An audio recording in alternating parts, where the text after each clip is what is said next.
माहिती मनोरंजनाचा खजिना विविधा. गीत संगीत संवादाचा अनोखा संगम विविधा. तुमच्या सोनेरी क्षणांचा सोबती कार्यक्रम विविधा. विविधा विविधा.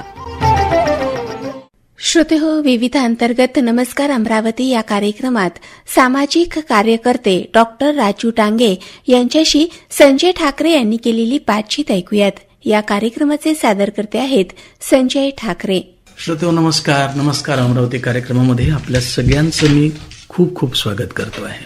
श्रोतेहो, आज आपण अशा व्यक्तित्वाला भेटणार आहोत ज्यांनी आजपर्यंत 6,000च्या वर प्रशिक्षण कार्यक्रम आयोजित केलेले आहे. हे प्रशिक्षण कशाच्या संदर्भामध्ये की हे प्रतिष्ठित राष्ट्रीय प्रशिक्षक आहेत JCI इंडियाचे आणि आंतरराष्ट्रीय योग प्रशिक्षक आहेत, वक्ता आहेत आणि आपण जे कौशल्यावर आधारित जे प्रशिक्षण राहतं म्हणजे त्याला सॉफ्ट स्किल प्रशिक्षक म्हणतो त्याचे पण ते प्रशिक्षण देतात. आणि त्याचबरोबर ते आंतरराष्ट्रीय मी तुम्हाला सांगितलंच की योग प्रशिक्षक आहेत आणि सांख्यिकी अधिकारी आहेत ते आणि सध्या प्रभारी आरोग्य शिक्षण अधिकारी पण आहेत. आज असे दूरदर्शी असे वक्ते, नेतृत्व करणारे सामाजिक दृष्ट्या डॉक्टर राजू डांगे आज आपल्या स्टुडिओमध्ये आलेले आहेत. आपण त्यांच्याशी योगाविषयी आणि एकंदरच माणसाचं जे व्यक्तित्व कसं फुललं पाहिजे, माणसाने माणसाशी कसं राहिलं पाहिजे, या सगळ्या अनुषंगाने आपण त्यांच्याशी बातचीत करणार आहोत. डांगे साहेब, तुमचं या स्टुडिओमध्ये मी स्वागत करतो शब्द सुमनांनी. नमस्कार. नमस्कार सर. खरं म्हणजे आता तुम्ही योगाचं पण प्रशिक्षण देता आणि माणसाचा जो विकास आहे व्यक्तित्वाचा त्याच्या जडणघडणीमध्ये तुम्ही जितकं तुमचं योगदान द्यायचा प्रयत्न करता येईल तुम्हाला ते तुम्ही करता आहात. नक्की. तर सर, मला पहिला प्रश्न तुम्हाला असा विचारायचा आहे की आपण खरं म्हणजे नोकरी करता आणि आपण राष्ट्रीय प्रशिक्षक पण आहात आणि विशेषतः आता तुम्ही आरोग्य शिक्षणाधिकारी पण आहात. तर हे सगळं तुम्ही कसं काय सांभाळता? म्हणजे इकडे सामाजिक कार्य पण करायचं आणि मग इकडे या सगळ्या गोष्टींमध्ये इन्व्हॉल्व पण व्हायचं, कारण माणसाकडे वेळ नाही. हे कसं करता? बिलकुल छान प्रश्न विचारला आपण. आता आपण जसं प्रश्न विचारला की ह्या भूमिका तुम्ही सगळ्या कशा करता, तर मी आरोग्य विभागामध्ये कार्यरत आहे आणि आरोग्य व कुटुंब कल्याण प्रशिक्षण केंद्र या ठिकाणी स्टॅटिस्टिकल ऑफिसर म्हणून कार्यरत आहे आणि प्रभारी आरोग्य शिक्षण अधिकारी म्हणून सुद्धा कार्य करतो. तर ह्या नोकरीच्या प्रवासामध्ये सोबतच बाकीही भूमिका मी नक्की करत असतो. जसं आंतरराष्ट्रीय योग प्रशिक्षक आहे, राष्ट्रीय प्रशिक्षक JCI इंडिया आहे. कारण असं म्हटलं जातं की सेवा परमो धर्म, सेवेसारखा दुसरा मोठा धर्म खऱ्या अर्थाने कुठला नाही. वर्क इज अ वर्कशिप, काम हीच आपली पूजा आहे आणि म्हणून मी ज्या ठिकाणी काम करतो पूर्णपणे त्या ड्युटीला माझा न्याय देण्याचा प्रयत्न असतो की जे आपल्या वाट्याला काम येतं ते सांख्यिकी म्हणजे स्टॅटिस्टिकचं असेल किंवा ऍज अ ट्रेनर म्हणून टीचिंगचं असेल किंवा आरोग्य शिक्षण अधिकारी म्हणून असेल, त्या सगळ्यांना मी न्याय देतो आणि ते काम करताना मी मनापासून करतो, तिथं झोकून करतो, जीव ओतून करतो. आणि त्यासोबत माझा जो इतर वेळ आहे, ऑफिशियल वेळ सोडून जो इतर वेळ आहे तो सुद्धा इतर वेळेस जसं सकाळी, आता योगा सेशनला काय की सकाळी 6:15 ते 7:30 पर्यंत मी योग सेशन घेतो, ज्याच्यामध्ये माझंही स्वास्थ्य चांगलं राहतं आणि इतरांचंही स्वास्थ्य चांगलं राहतं. म्हणजे स्वार्थातून परमार्थ. आणि अनेक लोकांना ह्या योगाच्या माध्यमातून बरेच धडे, बरेच शिबिर मी आयोजित करत असतो आणि कोविड पासून हा निरंतर प्रवास सुरू आहे. आणि आंतरराष्ट्रीय एक प्रशिक्षक म्हणून किंवा JCI इंडियाचा राष्ट्रीय प्रशिक्षक म्हणून आजपर्यंत जी मी 6,000 व्याख्यानं दिली ते 80+ विषयावर मी साधारणतः बोलतो. माझं एकच आणखी एक थीम आहे की a single sentence can change life. एक विचार सुद्धा माणसाचं आयुष्य बदलू शकतो आणि म्हणून एखाद्याला जर माझ्या विचारातून प्रेरणा मिळत असेल, त्याच्या जीवनामध्ये बदल होत असेल तर नक्की त्या माझ्या व्याख्यानाची सार्थकता आहे. आणि म्हणून ह्या सगळ्या भूमिका म्हणून जेव्हा माझ्या वाट्याला ते काम येतं ते मनापासून करण्याचा प्रयत्न करतो आणि म्हणूनच हे टाइम मॅनेजमेंट हे सगळं शक्य आहे सर. खरं म्हणजे आपण काही अनुसंधान पण केलं, काही रिसर्च पण केलेले आहेत आणि आपण काही शोधप्रबंध किंवा पत्र आपण म्हणूयात शोधपत्र ते पण आपण प्रकाशित केलेले आहेत, ज्याच्यामध्ये मानवाधिकार असेल आणि आपले कायदे असतील, कुष्ठरोगांविषयी विशेषतः राष्ट्रीय कुष्ठरोग जे संमेलन झालं त्याच्यामध्ये पण आपण एक तुमचं रिसर्च पेपर तुम्ही सादर केला आणि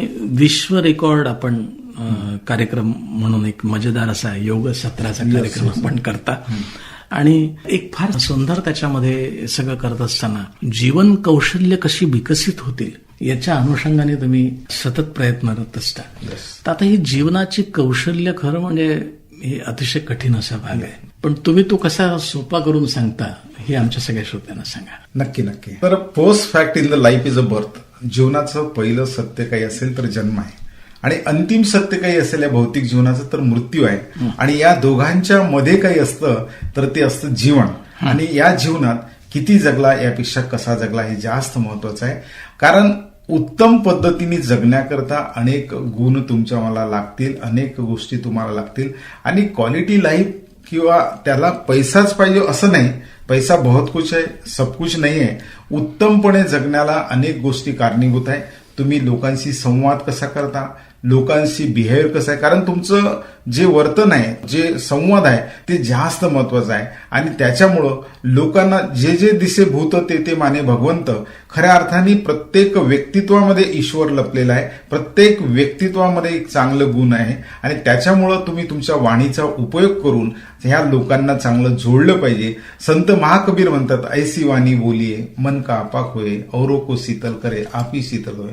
वाणी हे व्यक्ती जोडण्याचं आणि व्यक्ती तोडण्याचं माध्यम आहे. आणि आपण या वाणीचा उपयोग जर लोकांना जोडण्याकरता केलं तर मला वाटते खरं जीवन सहज होईल. जीवन कसं आहे की आपण त्याला ओढवाढ केल्यापेक्षा जसं नदीच्या पाण्यावर एखादा ओळका टाकला तो असा वाहत जातो सहजतेने, तसं जर तुम्ही जीवनाला बघितलं, एक द्रष्टा म्हणून जर त्याचा आनंद घेतला तर खरंच लाईफ उत्तम आहे, लाईफ सुंदर आहे.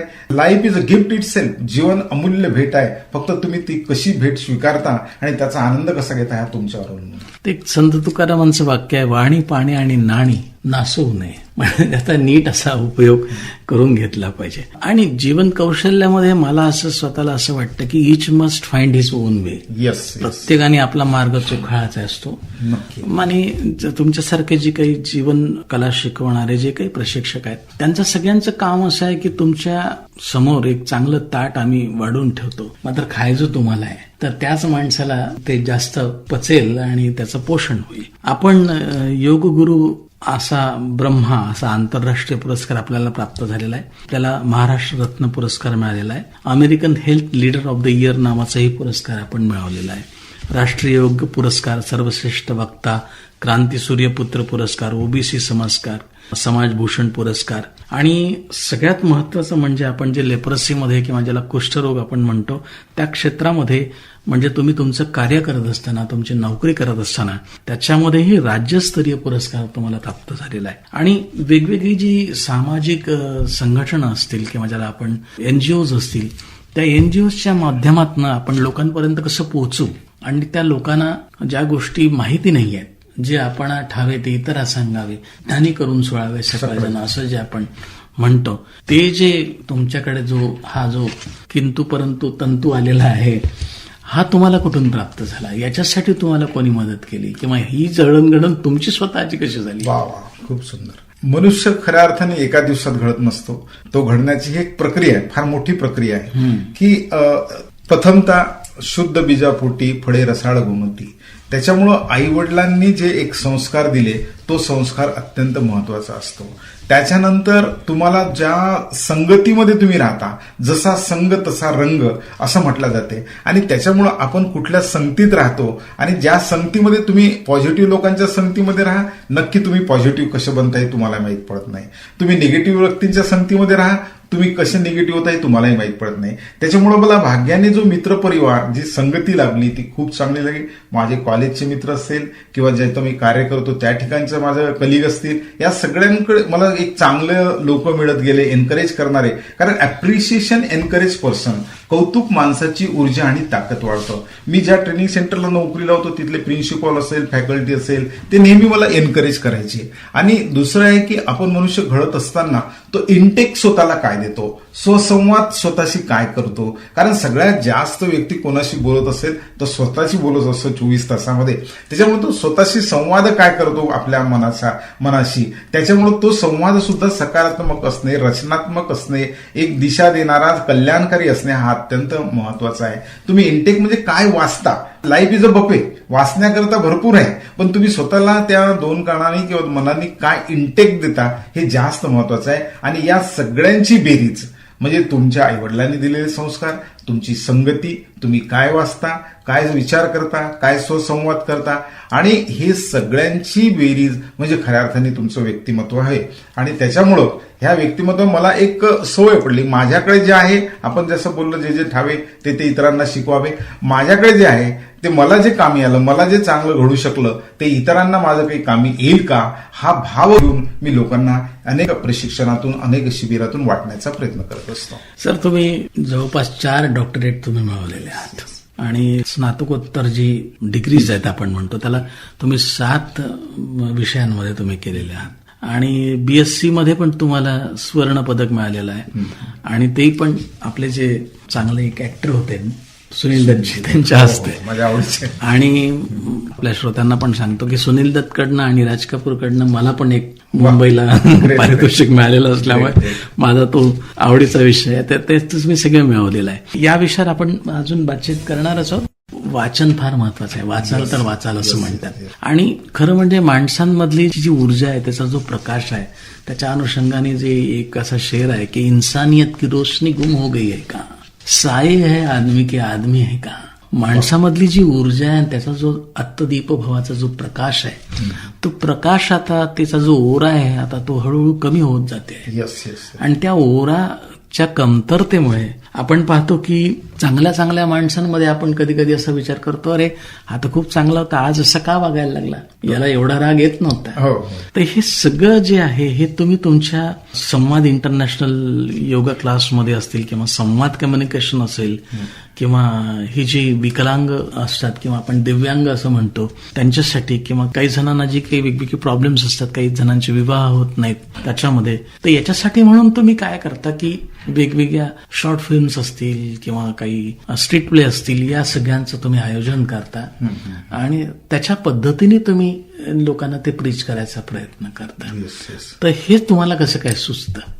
एकदा तर की देण्याचा जेव्हा भाव असतो माणसाला तेव्हा बरोबर त्याच्यामधून सुचतो, त्याच्यामधून मार्ग निघतो. If there is a will there is a वे.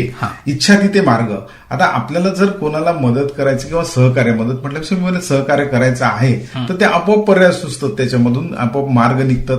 जसं मला कोविडच्या काळामध्ये काय झालं की आता सगळेजण घरी बसले होते आणि घरी बसलेले असताना काय करणार, तर मग तेव्हा मी एक जस्ट 5 दिवसाचं योग शिबिर सुरू केलं. आणि हे योग शिबिर सुरू केल्यावर त्याच्यातून लोकांना देताना फक्त शारीरिक म्हणजे आसनच नाही तर त्याच्यासोबत अनेक गोष्टी मी त्या योगामध्ये, आणि विशेष म्हणजे हा निशुल्क आणि ऑनलाईन वर्ग होता, कारण घरात होता.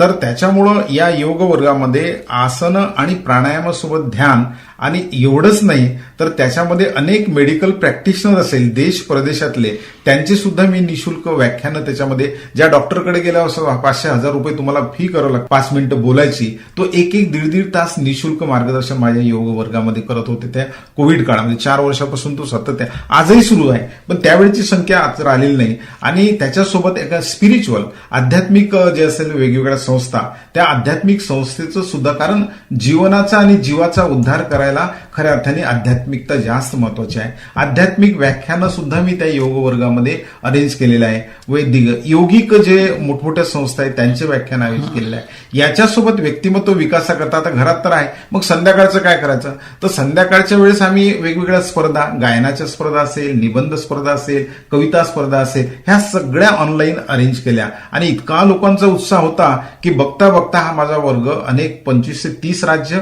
आणि 18 देशापर्यंत पोहोचला.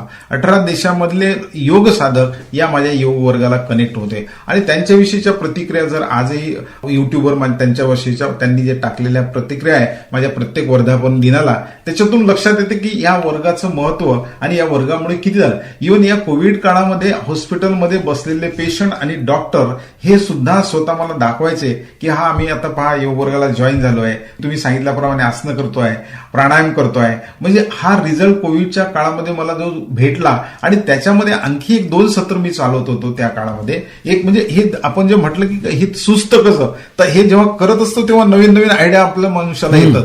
मी म्हटलं आता आम्ही घरामध्ये बसलेलो आहोत, सगळेजण घरामध्ये आहे, तर मग आम्ही विश्वसंवाद आणि विश्व भ्रमंती एक सत्र त्याच्यामध्ये सुरू केलं. विश्वसंवाद म्हणजे काय की 10 मिनिटं परदेशातला जर आम्हाला ट्रेनर जॉईन झाला असेल किंवा त्याला पहिल्यांदा वेळ दिला जात होती, त्या दिवशी एका समजा ऑस्ट्रेलियाचा आहे, कॅनडाचा आहे, अमेरिकेचा आहे, तर तो त्या दिवशी विश्वसंवाद मध्ये 10 मिनिटं त्याच्या इथली भौगोलिक स्थिती काय आहे, एज्युकेशनल स्टेटस काय आहे, कोविडचा स्टेटस काय आहे, लोकांचे जीवनमान काय आहे, हे 10 मिनिटं पूर्ण आम्हाला विश्वसंवाद मध्ये सांगायचा. अशा 18 कंट्रीचे आम्हाला विश्वसंवाद झाला. विश्वभ्रमंतीमध्ये काय करायचा तो, त्यावेळेस ऑनलाईन साईट सीन दाखवायचा आणि साईट सीन मध्ये की हे पहा असं आहे, इथे इंडियन मॉल असतो, इथे ही पद्धत आहे, हे साफसफाई असे होते आणि अनेक ऑनलाईन तिथले सिनसिनरी असेल, चांगले स्पॉट असेल, तो आम्हाला दाखवायचा. पण कधी कधी काय असायची, तिकडे रात्र असायची. आता उदाहरणार्थ स्वित्झर्लंड आहे, स्वित्झर्लंडचा साधक जेव्हा जॉईन झाला, आमचं 6:15 वाजले होते, त्याचे रात्री 3:30 वाजले होते. रात्रीचं तो दाखवू शकणार नाही, मग तो अगोदरच्या दिवशी शूट करत होता आणि पीपीटीने आम्हाला एक्सप्लेन करत होता. म्हणजे ही जी आपण म्हटलं की हे कसं सुचतं, तर हे जेव्हा काम करायला लागतो तेव्हा आपल्याला बऱ्याच गोष्टी सुचतात आणि त्याच्यामुळे आता शॉर्ट फिल्म आहे. उशिरा का लग्न होतं, मुलं मुलींचे अनेक प्रॉब्लेम येतात. तर माझा मित्र आला माझ्याकडे, त्यांना माहिती आहे की यांच्याकडे काहीतरी कल्पकता आहे. तर जेव्हा माझ्याकडे मित्र आला की आपल्याला अशी शॉर्ट फिल्म काढायची आहे, तर मी त्याच्यामध्ये सुद्धा भूमिका केली. ती सुद्धा इव्हन कुष्ठरोगांना एक आरोग्य शिक्षण देण्याकरता आमचे असिस्टंट डायरेक्टर जे होते त्यांनी त्यावेळेस शॉर्ट फिल्म काढली, त्याच्यामध्ये सुद्धा एक माझी भूमिका आहे. आणि म्हणून बहु ठिकाणी आपलं जे काही एखादा यज्ञ चालतो त्या यज्ञामध्ये आपल्याला थोडीफार आहुती देता येईल का, हा माझा छोटासा मानस असतो आणि त्याच्यामधून अनेक गोष्टी आपण शिकत असतो आणि अनेक नवीन नवीन कल्पना आपल्याला येत असतात. सामाजिक आणि आध्यात्मिक नेतृत्वामध्ये आपण सक्रिय सहभाग होत तुमचा असतो. जसं डॉक्टर गोविंदभाई कासटचे जे सामाजिक मित्र मंडळी आहे त्याच्यामध्ये आपण असता, एका मोठ्या समितीमध्ये आपण उपाध्यक्ष आहात, राष्ट्रसंत तुकडोजी महाराजांची जी विचारधारा आहे त्याच्यामध्ये आपण सल्लागार आहात आणि अहिल्या महिला परिषद जी आहे त्याचे पण आपण संस्थापक अध्यक्ष आहात. त्याच्यानंतर वेगवेगळ्या चॅरिटेबल ट्रस्ट असतील किंवा आपण जसं JCI असेल त्याचे आपण पूर्व अध्यक्ष होता. तर हे सगळं करत असताना तुमची जी धर्मपत्नी आहे तिचा सहभाग आणि तुमच्या ज्या जोडी मुली आहेत त्यांचा, कारण की बाबा आमच्या वाट्याला फार कमी येतात बरोबर. तर असं त्यांना वाटतं का? नक्की, खूप मस्त प्रश्न. आणि कारण काय असतं की तुम्हाला हे सगळं जे माझे पद आपण उल्लेख केला, JCI असेल, डॉक्टर गोविंद कासट मित्रमंडळी असेल, ऑफिस असेल, अनेक संस्थेमध्ये एक सामाजिक कार्य करत असताना घराची भूमिका, पत्नीची भूमिका, मुलाबाळांची भूमिका, मुलीबाळांचं सहकार्य अत्यंत महत्वाचं असतं. आणि त्यातही ते स्वतः पण नोकरी करतात. Yes, exactly. माझी मिसेस क्लास 1 आहे, ती भारतीय जीवन विमा निगमला LIC ला क्लास 1 आहे आणि तिचा मला सुरुवातीपासून सपोर्ट आहे. कारण माझ्या काही इंडोरच्या भूमिका असेल ती स्वतःहून करते, त्याच्यासोबत माझ्या इव्हन काही आउटडोअरच्या भूमिका असेल, आउटडोअरच्या म्हणजे उदाहरणार्थ एखादे बिल भरणे आहे, वेगवेगळे बिल्स भरता, इलेक्ट्रिकचं असेल, पाण्याचं असेल. आज तर ते ऑनलाईन झालं, पण त्यावेळेस प्रॅक्टिकली तुम्हाला जाऊन भरावं लागतं. पण ते सुद्धा भूमिका ती करते. एखादे तिकीट असेल, माझेच कुठंतरी दौऱ्यावर जायचं असेल, त्याचे तिकीट असेल, ती स्वतः काढतं. आणि त्याच्यामुळं तिचं हे योगदान असल्यामुळंच मला हे करत. मी राष्ट्रीय प्रशिक्षण आता बोलले आपण की 6,000 माझे व्याख्यान जरी झाले असले, पण माझा पहिला विद्यार्थी कोणी असेल तर माझी वाईफ आहे. कारण मी जेव्हा बोलायला सुरुवात केली तर पहिल्यांदा मी माझ्या मिसेसला स्वयंपाक करता करता तिला पहिले मी सांगून देत होतो, हे मी असं बोलणार आहे, हे योग्य आहे का. म्हणजे खऱ्या अर्थाने मला करेक्ट करणारी, आई वडिलांनंतर तुम्हाला चुका सांगणारी किंवा करेक्ट करणारी कोणी व्यक्ती असेल तर ती आपली पत्नी असते आणि ती एक हितचिंतक असतं. आणि म्हणून माझ्या पत्नीचा, संवंदनाचा याच्यामध्ये मला घडण्यामध्ये खूप मोठी भूमिका आहे. जेवढे मी पद भूषवत असेल, काम करत असेल त्याच्यामुळं, आणि मुलांचा सुद्धा तेवढाच वाटा आहे. हा मी योग वर्ग जे चालवतो आंतरराष्ट्रीय, आता मी ऑनलाईन आपल्या पिढीमध्ये एवढं नव्हतं, पण आज मुलांची गरज आहे आपल्याला. त्यांनी मला पेड झूम घेऊन दिलं, झूम कसं चालवायचं, फेसबुक लाईव्ह कसं करायचं, हे सगळं युट्यूबवर कसं टाकायचं, याच्याकरता माझा जो मुलगा आणि मुलगी याची खूप मदत झालेली आहे. तो माझा मुलगा जो आहे तो बीटेक झालेला आहे, त्याचा स्वतःचा एक स्टार्टअप आहे बंगलोरला आणि हे टेक्नो फॅमिलियर चांगले मुलं आहेत, त्याच्यामुळं यांचा मला मदत होते. मुलगी जी आहे माझी IIM मधून MBA केलेलं आहे बंगलोरमधून, आणि ती सुद्धा टाटा प्लेमध्ये मॅनेजर आहे. आणि एक मुलगी माझी फिलिपिन्सला MBBS फायनल इयरला आहे. आणि या सगळ्या मुलांचा मला कुठलीही काही अडचण आली, समजा मला ऑनलाईनमध्ये किंवा डिजिटलमध्ये त्याचे प्रचार करणे आहे, त्याचे एखादे कॅनवामध्ये काहीतरी पोस्टर तयार करणे आहे, या सगळ्यांकरता मुलांचा सपोर्ट खऱ्या अर्थाने होतो. त्यांच्या सपोर्ट शिवाय हे मी इथपर्यंत पोहोचूच शकलो नसतो. हे नक्की त्यांचा वाटा खूप आहे, म्हणून मी त्यांच्याप्रती खूप खूप धन्यवाद आणि त्यांचं मनापासून कौतुक करतो. या विषयावर आपण अजून बातचीत करणारच आहोत.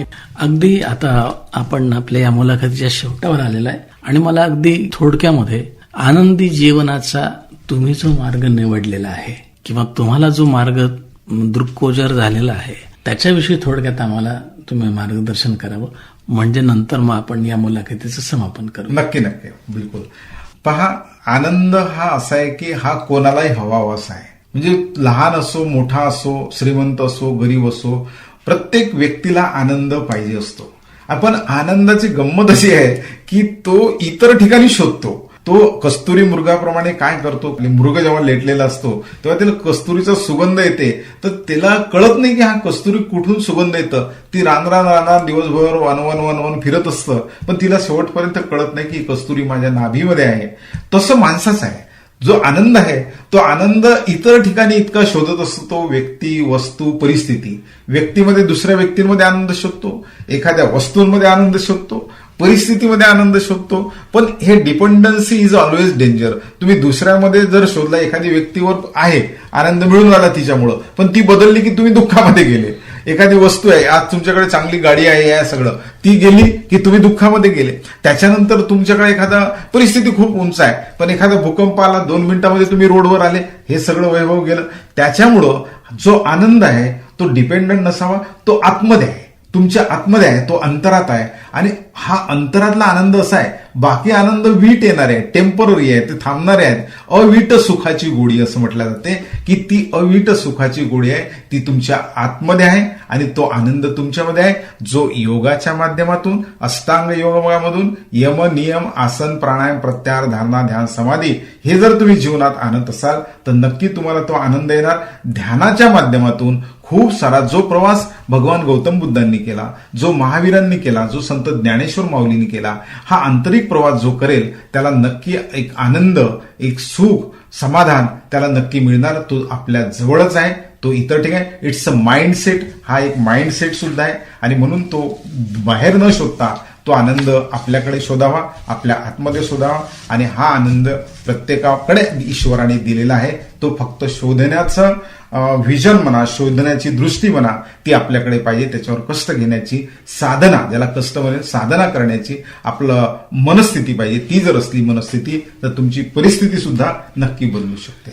असं अतिशय सुंदर असं विवेचन आपण आनंदाचं केलेलं आहे. मला असं वाटते की सगळ्यांनी ध्यानात ते घेतलं असेल, ध्यान आतमध्ये घेतलं असेल आणि खूप चांगलं असं विवेचन तुम्ही केलेलं आहे. आज आपण डॉक्टर राजू डांगे साहेबांशी बातचीत केली, ज्यांनी विविध पद्धतीने 6,000च्या वर मानवाची कौशल्य जीवन जगतानाचे विकसित करण्यासाठी कार्यक्रम आयोजित केले.